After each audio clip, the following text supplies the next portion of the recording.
Ang sulat ni Pablo sa mga taga-Kolosas, unang kabanata.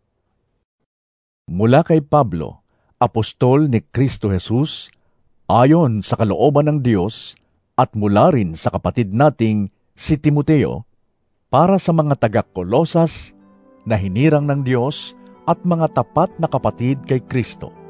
Sumainyo nawa ang kagandahang loob at kapayapaang mula sa Diyos na ating Ama. Tuwing ipinapanalangin namin kayo, lagi kami nagpapasalamat sa Diyos na Ama ng ating Panginoong Hesukristo, sapagkat nabalitaan namin ang inyong pananalig kay Kristo Jesus at ang inyong pag-ibig sa lahat ng hinirang ng Diyos, dahil sa pag-asang makakamtan ninyo na inihanda para sa inyo sa langit. Nalaman ninyo ang tungkol sa pag-asang ito nang ipangaral sa inyo ang salita ng katotohanan, ang magandang balita na dumating sa inyo. Ito'y lumalaganap at nagdadala ng pagpapala sa buong daigdig, tulad ng nangyari sa inyo mula nang marinig at maunawaan ninyo ang katotohanan tungkol sa kagandahang loob ng Diyos. Natutunan ninyo ito kay Epafras, ang aming kamanggagawa, isang tapat na lingkod ni Kristo at kinatawan ninyo. Sa kanya namin nalaman ang inyong pag-ibig na naaayon sa Espiritu. Kaya't mula nang marinig namin ito, patuloy naming idinadalangin sa Diyos na sana'y ipaunawan niya sa inyo ng lubusan ang kanyang kalooban sa pamamagitan ng karunungan at pangunawang kaloob ng Espiritu. Sa gayon, makakapamuhay na kayo ng karapat-dapat at kalugod-lugod sa Panginoon, sasagana sa lahat ng uri ng mabubuting gawa, at lalawak ang inyong pagkakilala sa Diyos. Idinadalangin din naming patatagin niya kayo sa tulong ng kanyang dakilang kapangyarihan upang inyong matiis na masaya at may pagtitiyaga ang lahat ng bagay. Lagi kayong magpasalamat sa Ama sapagkat minarapat niyang makabahagi kayo sa mga pangako ng Diyos para sa mga hinirang na nasa liwanag. Iniligtas niya tayo sa kapangyarihan ng kadiliman at inilipat sa kaharian ng kanyang minamahal na anak. Sa pamamagitan niya ay napalaya tayo. Sa makatuwid ay pinatawad ang ating mga kasalanan sa pamamagitan ng kanyang dugo. Si Kristo ang larawan ng Diyos na di nakikita. Siya ang panganay na anak at pangunahin sa lahat ng mga nilikha. Sapagkat sa pamamagitan niya ay nilikha ang lahat ng nasa langit at nasa lupa, nakikita man o hindi, pati ang mga espiritual na kapangyarihan, paghahari, pamamahala at pamumuno. Ang lahat ay nilikha ng Diyos sa pamamagitan niya at para sa Kanya. Siya ang una sa lahat at ang buong sansinukob ay nananatiling nasa kaayusan sa pamamagitan niya. Siya ang ulo ng iglesia na Kanyang katawan. Siya ang pasimula. Siya ang panganay na binuhay mula sa kamatayan upang siya'y maging pangunahin sa lahat. Sapagkat minarapat ng Diyos na ang buo niyang kalikasan ay manatili sa anak, at sa pamamagitan ng anak, niloob ng Diyos na ang lahat ng bagay, maging sa langit o sa lupa, ay ipagkasundo sa Kanya. Nakamtan ang kapayapaan sa pamamagitan ng dugo ng Kanyang anak na inialay sa krus. Dati, kayo'y malayo sa Diyos at naging kaaway niya dahil sa inyong paggawa at pag-iisip ng masasama. Ngunit naging tao ang anak ng Diyos, at sa pamamagitan ng kanyang pagkamatay ay ipinagkasundo kayo sa Diyos. Nang sa gayon, ay maiharap niya kayong banal, walang kapintasan, at walang dungis. Subalit, kailangan ninyong manatiling tapat at matatag sa inyong pananampalataya, at huwag pabayaang mawala ang pag-asang dulot ng magandang balita na inyong narinig. Niloob ng Diyos na akong si Pablo ay maging lingkod para sa magandang balitang ito na ipinangaral sa lahat ng tao sa buong daigdig. Nagagalak ako sa aking paghihirap alang-alang sa inyo, sapagkat sa pamamagitan nito'y na ipagpapatuloy ko ang paghihirap na kailangan pang gawin ni Kristo para sa iglesia na kanyang katawan. Ako'y naging lingkod nito nang piliin ako ng Diyos upang ipahayag sa inyo ang kanyang salita. Ang hiwaga na sa mahabang panahon ay inilihim sa maraming salit-saling lahi, ngunit ngayoy inihayag na sa kanyang mga hinirang. Niloob ng Diyos na ihayag sa kanila kung gaano kadakila ang kamanghamanghang hiwagang ito para sa mga hintil na walang iba kundi si Kristo na nasa inyo. Siya ang ating pag-asa na tayo'y makakabahagi sa kaluwalhatian ng Diyos. Iyan ang dahilan kung bakit ipinapangaral namin si Kristo. Ang lahat ay aming binabalaan at tinuturuan ng may buong kaalaman upang maiharap namin sa Diyos ang bawat isa ng ganap at walang kapintasan dahil sa kanilang pakikipag-isa kay Kristo. Ito ang aking pinagsisikapang matupad sa pamamagitan ng kalakasang kaloob sa akin ni Kristo. Kolosas, 2 kabanata. Nais kong malaman ninyong gayon na lamang ang pagsisikap ko para sa inyo. Gayon din para sa mga taga-Laodicea at sa lahat ng hindi pa nakakakita sa akin ng personal. Ginagawa ko ito upang palakasin ang kanilang loob at upang mabuklod sila sa pag-ibig. Sa gayon, mararanasan nila ang ganap na pagpapala ng tunay na pagkaunawa at kaalaman tungkol sa hiwaga ng Diyos na walang iba kundi si Kristo. Sa pamamagitan niya, nahahayag ang lahat ng nakatagong kayamanan ng karunungan at kaalaman ng Diyos. Sinasabi ko ito upang hindi kayo mailigaw ninuman sa pamamagitan ng mga mapang-akit na pananalita. Kahit na wala ako riyan, kasama naman ninyo ako sa Espiritu, at ako'y nagagalak sa inyong maayos na pamumuhay at matibay na pananalig kay Kristo. Yamang tinanggap na ninyo si Kristo Jesus bilang Panginoon, mamuhay kayo na may pakikipag-isa sa Kanya. Magpakatatag kayo at isalig ninyo sa Kanya ang inyong buhay. Magpakatibay kayo sa pananampalatayang itinuro sa inyo at lagi kayong magpasalamat sa Diyos. Mag-ingat kayo upang hindi kayo mabihag ninuman sa pamamagitan ng walang kabuluhang karunungan at pandaraya na ayon sa mga tradisyon ng mga tao at mga alituntunin ng mundong ito, at ang mga ito ay hindi ayon kay Kristo, sapagkat ang buong kalikasan ng Diyos ay na kay Kristo sa kanyang pagiging tao. Kaya't nalubos ang inyong buhay sa pamamagitan ng inyong pakikipag-isa sa Kanya, na siyang nakakasakop sa lahat ng kapangyarihan at pamamahala. Dahil sa pakikipag-isa kay Kristo, kayo'y tinuli hindi sa laman, kundi sa pagwawaksi ng masamang hilig ng laman. Ito ang pagtutuling mula kay Kristo.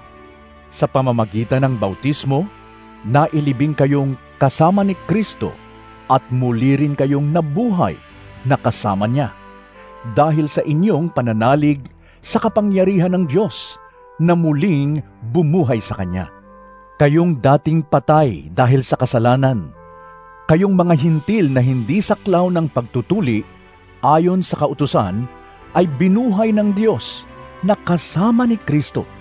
Pinatawad niya ang ating mga kasalanan at pinawalang bisa ang lahat ng naisulat na alituntunin laban sa atin, pati ang mga pananagutang kaugnay nito. Pinawi niya ang lahat ng ito nang ipako siya sa krus. Sa pamamagitan ng kanyang kamatayan sa krus, nilupig niya ang mga pinuno at kapangyarihan ng sanlibutan. Ang mga ito'y parang mga bihag na kanyang ipinarada sa madla bilang katunayan ng kanyang pagtatagumpay.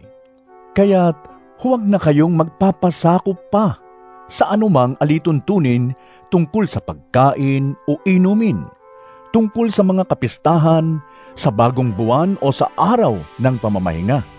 Ang mga ito'y anyo lamang ng mga bagay na darating. Ngunit si Kristo ang katuparan ng lahat ng ito. Huwag kayong magpapatangay sa mga nagpapakita ng maling pagpapakumbaba at sumasamba sa mga anghel. Ipinagmamalaki nilang sila'y nakakahigit sa inyo dahil sa kanilang mga pangitain. Ngunit ang totoo, nagyayabang lamang sila, dala ng kanilang isipang makalaman. Hindi sila nagpapasakop kay Kristo na siyang ulo at may kapangyarihan sa buong katawan. Nakaugnay sa kanya ang mga bahagi nito sa pamamagitan ng mga kasukasuan at mga litid. Siya ang nangangalaga at nagpapaunlad sa buong katawan ayon sa pag-unlad na ninanais ng Diyos. Namatay na kayo, nakasama ni Kristo, at hindi nasakop ng mga alituntunin ng mundong ito. Bakit pa kayo sumusunod sa mga alituntuning tulad ng huwag hahawak nito, huwag titikim niyan, huwag gagalawin iyon?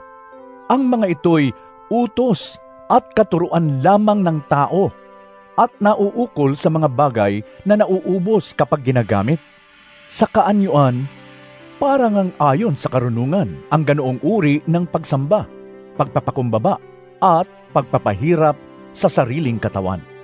Ngunit ang mga ito ay walang silbi sa pagpigil sa hilig ng laman. Kolosas, 3 kabanata. Yamang binuhay kayong muli na kasama ni Kristo.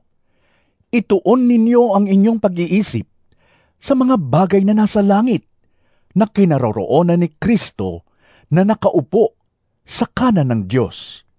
Ang mga bagay na panlangit ang isaisip ninyo, hindi ang mga bagay na panlupa, sapagkat namatay na kayo, at ang inyong buhay ay nakatago sa Diyos kasama ni Kristo.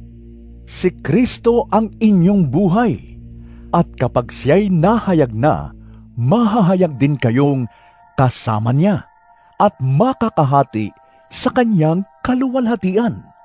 Kaya't patayin na ninyo ang mga pagnanasang makamundo, ang pakikiapid, karumihan, mahalay na simbuyo ng damdamin, masamang pagnanasa, at ang kasakiman na isang uri ng pagsamba sa Diyos-Diyosan. Dahil sa mga ito, tatanggap ng parusa ng Diyos ang mga taong ayaw pasakop sa Kanya. Kayo man ay namuhay din ayon sa mga pagnanasang iyon, nang kayo ay pinaghaharian pa ng mga ito. Ngunit ngayon, itakwil na ninyo ang lahat ng galit, poot, at sama ng loob. Iwasan na ninyo ang panlalait at malaswang pananalita. Huwag kayong magsisinungaling sa isa't isa, sapagkat hinubad na ninyo ang dati ninyong pagkatao, pati ang mga gawa nito. Isinuot ninyo ang bagong pagkatao na patuloy na nababago at nagiging kalarawan ng Diyos na lumikha sa inyo, upang lalo ninyo siyang makilala. Kaya't sa kalagayang ito, wala nang pagkakaiba ang Griego at ang Hudyo, ang tuli at ang di-tuli, ang dayuhan at ang hindi sibilisado, ang alipin at ang malaya. Ngunit si Kristo ang pinakamahalaga sa lahat, at siya'y nasa inyong lahat. Kaya nga, Dahil kayo'y hinirang ng Diyos, minamahal niya at pinili para sa Kanya, dapat kayong maging mahabagin, mabait, mapagpakumbaba, mahinahon, at mapagtiis. Magpasensya kayo sa isa't isa. Kung may hinanakit kayo kanino man, magpatawad kayo, gaya ng pagpapatawad sa inyo ng Panginoon. At higit sa lahat, taglayin ninyo ang pagmamahalan na siyang nagbubuklod sa lahat sa ganap na pagkakaisa. Paghariin ninyo sa inyong puso ang kapayapaang kaloob ni Kristo, sapagkat iyan ang dahilan kung bakit kayo tinawag sa iisang katawan. Magpasalamat kayong lagi. Ang salita ni Kristo ay hayaan ninyong lubusang manatili sa inyong puso. Turuan ninyo at paalalahanan ang isa't isa ng may buong karunungan. Buong puso kayong umawit ng mga salmo, mga himno, at mga awiting espiritual nang may pagpapasalamat sa Diyos. At anuman ang inyong gagawin o sasabihin, gawin ninyong lahat sa pangalan ng Panginoong Hesus, at sa pamamagitan niya'y magpasalamat kayo sa Diyos Ama. Mga babae, pasakop kayo sa inyong asawa, sapagkat iyan ang naaangkop sa mga nakipag-isa sa Panginoon. Mga lalaki, mahalin ninyo ang inyong asawa, at huwag kayong maging malupit sa kanila. Mga anak, sundin ninyong lagi ang inyong mga magulang, sapagkat iyan ang nakalulugod sa Panginoon. Mga magulang, huwag ninyong pagagalitan ng labis ang inyong mga anak, at baka masiraan sila ng loob. Mga alipin, sa lahat ng bagay ay sundin ninyo ang inyong mga amo dito sa lupa. May nakakakita man o wala, maglingkod kayo, hindi upang kalugdan lamang ng mga tao, kundi dahil sa kayo'y tapat at may takot sa Panginoon. Ano man ang inyong ginagawa, gawin ninyo ng buong puso, na parang sa Panginoon kayo naglilingkod at hindi sa mga tao.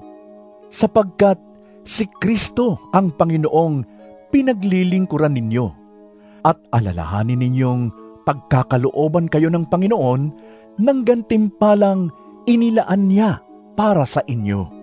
Ang mga gumagawa ng masama ay pagbabayarin sa kasamaang kanilang ginawa, sapagkat ang Diyos ay walang kinikilingan. Kolosas, 4 na kabanata. Mga amo, maging mabuti kayo at makatarungan sa mga naglilingkod sa inyo. Alalahanin ninyong kayo man ay may Panginoon sa langit.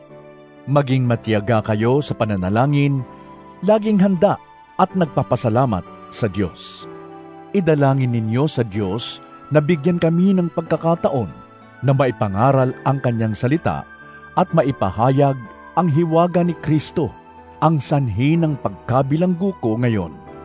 Ipanalangin din ninyong maipahayag ko ito ng buong linaw, gaya ng nararapat. Maging matalino kayo sa pakikitungo sa mga hindi nananampalataya at samantalahin ninyo ang bawat pagkakataon. Sikapin ninyong laging maging kaaya-aya at kapakipakinabang ang inyong pananalita sa kanila, at matuto kayong sumagot ng tama sa lahat ng tao. Si Tikiko ang magbabalita sa inyo tungkol sa kalagayan ko rito.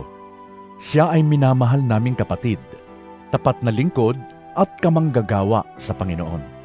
Pinapunta ko siya riyan para malaman ninyo ang aming kalagayan, nang sa gayon ay lumakas ang inyong loob. Kasama niya ang tapat at minamahal nating kapatid na si Onesimo na kasamahan ninyo.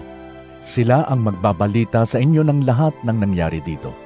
Kinukumusta kayo ni Aristarco na bilangguring kasama ko, at ni Marcos na pinsan ni Bernabe. Tungkol naman kay Marcos, mayroon ng bilin sa inyo na malugod ninyo siyang tanggapin pagdating niya riyan. Kinukumusta rin kayo ni Jesus na kilala rin sa pangalang Husto. Silang tatlo lamang ang mga mananampalatayang Hudyo na kasama ko rito sa pangangaral tungkol sa kaharian ng Diyos. At sila'y malaking tulong sa akin. Kinukumusta rin kayo ng kasamahan ninyong si Epaphras na lingkod ni Kristo Jesus. Lagi niyang idinadalangin ng buong taimtim na kayo'y maging matatag, ganap, at lubos na panatag sa kalooban ng Diyos. Saksi ako sa pagsisikap niya para sa inyo at sa mga nasa Laodicea at Hierapolis. Nangungumusta rin sa inyo si Demas at ang minamahal nating manggagamot na si Lucas.